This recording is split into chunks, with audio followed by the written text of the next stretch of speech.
Assalamualaikum warahmatullahi wabarakatuh. Baiklah, di sini saya akan mempresentasikan artikel saya yang berjudul Kedudukan Arbitrase Syariah sebagai alternatif penyelesaian sengketa di bidang perbankan syariah. Sebelumnya perkenalkan, nama saya Irfan Syah dengan NIM 2014130022. Baiklah, di sini yang saya akan bahas yaitu yang pertama abstrak.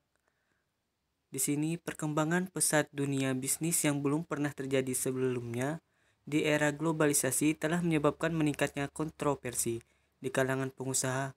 Solusi dalam mengatasi konflik dengan beberapa macam, mitigasi dan tidak mitigasi.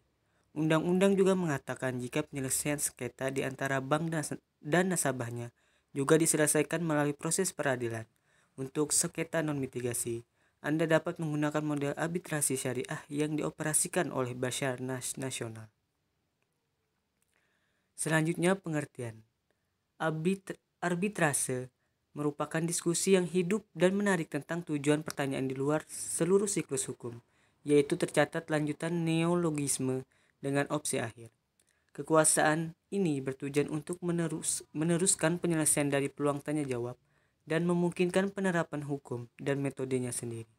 Penyelesaian sengketa di pengadilan negara bagian adalah jumlah kesepakatan lanjutan bukan spesifik, antara lain diwakili oleh dominasi terstruktur bertemu saat debat berlangsung, mengikuti peluang aturan rekonsiliasi common law.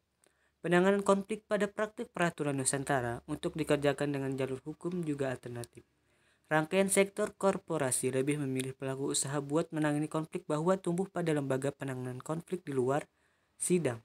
Beragam alasan kecenderungan ini dapat dikaitkan dengan beragam kesenjangan mahkamah apabila pemeliharaan sistem proses muncul pada lambatnya sistem, keterbukaan penyelidikan, serta kekuatan umum hakim. Selanjutnya yaitu kita melaju ke pembahasan. Yang pertama, kedudukan arbitrasi syariah di Indonesia. Yang pertama yaitu konsepsi arbitrasi syariah di Indonesia. The definition of arbitration in the Black Law Dictionary is as follows. An arbitrator arbitration will make a court litigation based on one and both parties will have the opportunity to hear dispute resolution procedure. If the arbitration is optional to institution to the dispute cause and arbitration, they have authority to make binding this question. Di sisi lain, dalam perspektif ekonomi memberikan wawasan tentang arbitrasi ini, yaitu cara untuk menyelesaikan konflik pada bagian pengadilan arbiter. Sengketa dan keputusan arbitrasi disepakati para pihak mempunyai akibat hukum yang mengikat.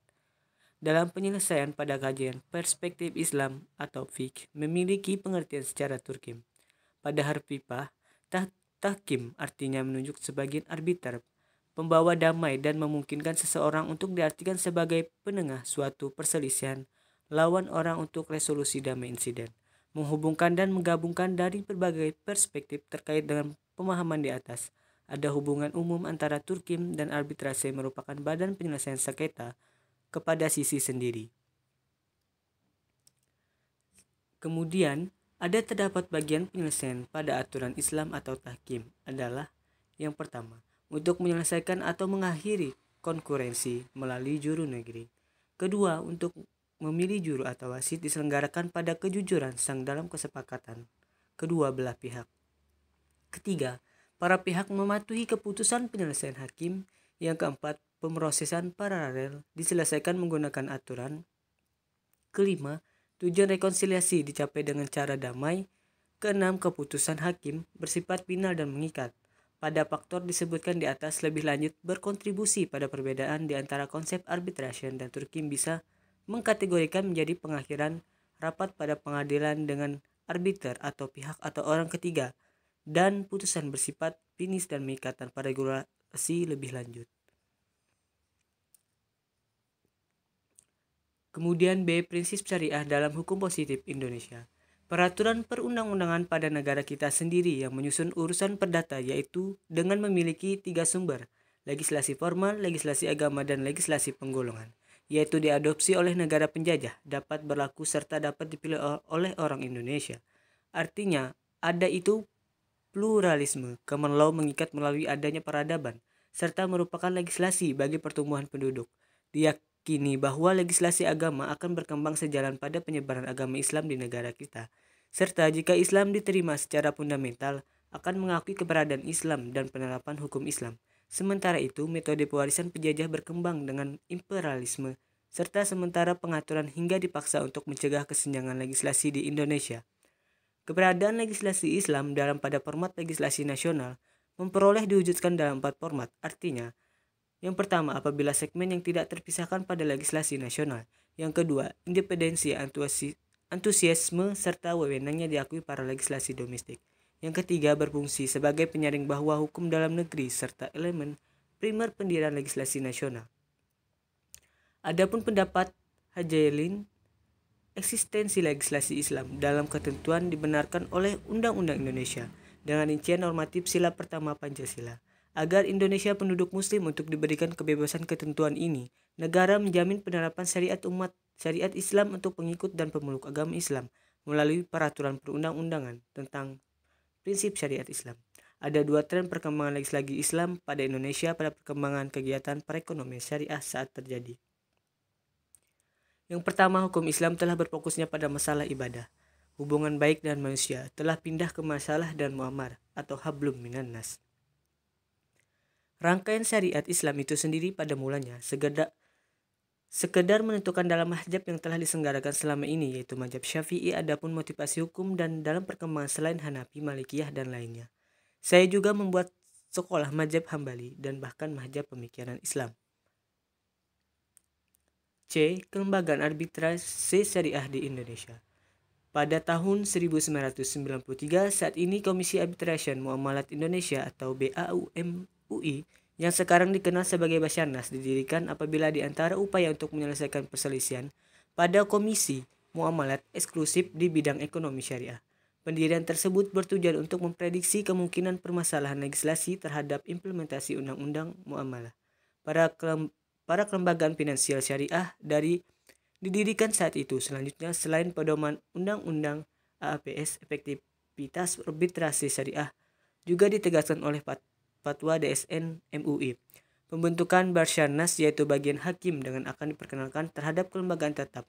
Basarnas mempunyai aturan acara pada prosedural penyelesaian konflik telah ditetapkan oleh MUI.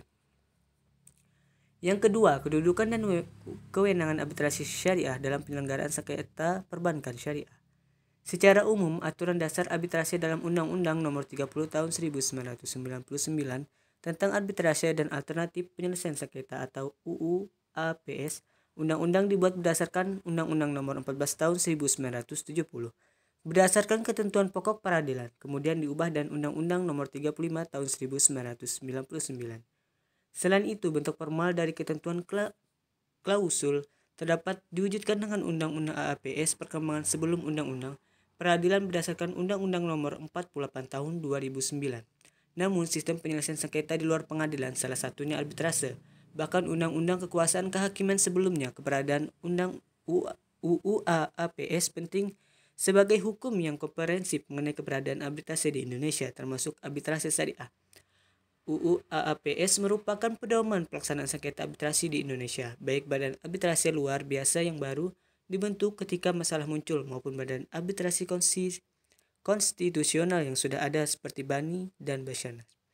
Oleh karena itu, jika ada pihak sengketa sektor yang terlibat dalam sengketa sektor swasta, termasuk bank syariah, dan para pihak sepakat untuk menyelesaikan perselisihan antara pihak melalui arbitrase, pengadilan negeri atau agama pengadilan harus melakukannya. Kami mungkin menyetujui pada saat pengambilan keputusan perselisihan untuk dipertimbangkan. Arbitrase sebenarnya dapat dibagi menjadi 2 format sebagai salah satu alat untuk menyelesaikan sengketa di luar pengadilan. Yang pertama, arbitrase ad hoc adalah arbitrase yang dibentuk khusus untuk menyelesaikan suatu sengketa tertentu. Arbitrase ini dipilih oleh satu orang atau lebih untuk tujuan menyelesaikan perselisihan karena arbitrase dan masalah insidental. Yang kedua, lembaga arbitrase kelembagaan adalah lembaga yang dipilih oleh pihak untuk membuat keputusan tertentu dan sengketa yang penyelesaiannya diserahkan kepada arbitrase. Selanjutnya, yang ketiga, kebijakan pengembangan perbankan syariah di Indonesia. Peningkatan komposisi di negara kita dikerjakan secara operasional 2 orang dalam rangka memberikan substitusi layanan operasional serta konflik untuk penduduk kita. Ringkasnya, operasional ini terdapat perbankan tradisional selaku interaksi membantu memudahkan uang penduduk yang sangat besar dalam menaikkan kapasitas pendanaan zona ekonomi nasional. Ciri-ciri ini bahwa yang berjalan pada proses pembagi pandangan menguntungkan bagi masyarakat dan bank, memberikan alternatif sistem perbankan yang menekankan aspek keadilan perdagangan dan investasi yang etis, mempromosikan nilai persatuan serta solidaritas untuk produksi serta menjauhkan kesibukan abstrak negosiasi finansial. Terlihat jelas di sini pertumbuhan perbankan syariah. Berbagai aspek dipertimbangkan ketika membuat cetak biru, termasuk keadaan industri perbankan syariah nasional dan produk terkait saat ini tren perkembangan bank syariah mancanegara serta peningkatan pada finansial bank di negara tempat diluncurkan. Terbentuknya sistem keuangan yang hakikatnya bersifat makro dan memiliki klarifikasi kelembagaan terbaik secara internasional. Di antaranya, konstruksi bank negara kita dan konstruksi finansial tidak dapat dipisahkan pada praktik lembaga keuangan Islam internasional seperti IIFM dan lainnya. Pada waktu itu, bank domestik tersebut bertujuan untuk melayani tempat lokal baru untuk memiliki potensi sangat luas. Melalui bank tersebut, domestik sangat mampu melayani bank syariah pemain, selain harus memberikan kualitas tinggi pelayanan dan kinerja standar internasional. Adapun di sini kesimpulan dan saran. Dari penjelasan tersebut, arbitrase syariah yang berlaku di Indonesia bentuk khusus dari arbitrase 1999, serta jalan proses konflik legislasi nomor 30 mengenai arbitrase syariah untuk penanganan institusional perselisihan bank. Ini berasal dari Basarnas yang menggunakan prinsip syariah berdasarkan undang-undang dalam pasal 29 legislasi 1338 KUH Perdata yang memunculkan asas kebebasan berkontrak. Kode tersebut menerapkan dan konsisten dengan hukum positif di Indonesia. Dengan berkembangnya bank syariah di Indonesia, jumlah bank meningkat secara signifikan, tetapi kemajuan lambat. Sementara variabel ini mengakibatkan terhambatnya peningkatan bank tersebut. Penyelesaian permasalahan ini membutuhkan keikutsertaan bank syariah dan kelompok pemangku kepentingan, terutama pemerintah yang melobi dan campur tangan untuk mempromosikan ulama. Adapun saran, oleh karena itu, pembenahan perekonomian tersebut bukan terlepas bagian macam posisi permasalahan pada perdagangan akan memperkuat para Basarnas dalam dasar menyelesaikan konflik pada perdata bank syariah. Kemudian pada ketentuan tersebut berkomitmen untuk membuat lompatan ke depan dan melakukan upaya untuk meningkatkan kerangka kerja lainnya. Kedua, agar dapat memastikan legislasi dibutuhkan kesatuan vertikal, kesepakatan legislasi untuk alasan diselenggarakan pemilihan tersebut. Baiklah, itu saja yang dapat saya sampaikan. Kurang lebihnya saya mohon maaf atas apa saja yang saya sampaikan ini. Jika kurang berkenan yang saya sampaikan ini, saya ucapkan terima kasih. Semoga pembelajaran yang saya berikan ini bermanfaat. Wassalamualaikum warahmatullahi wabarakatuh.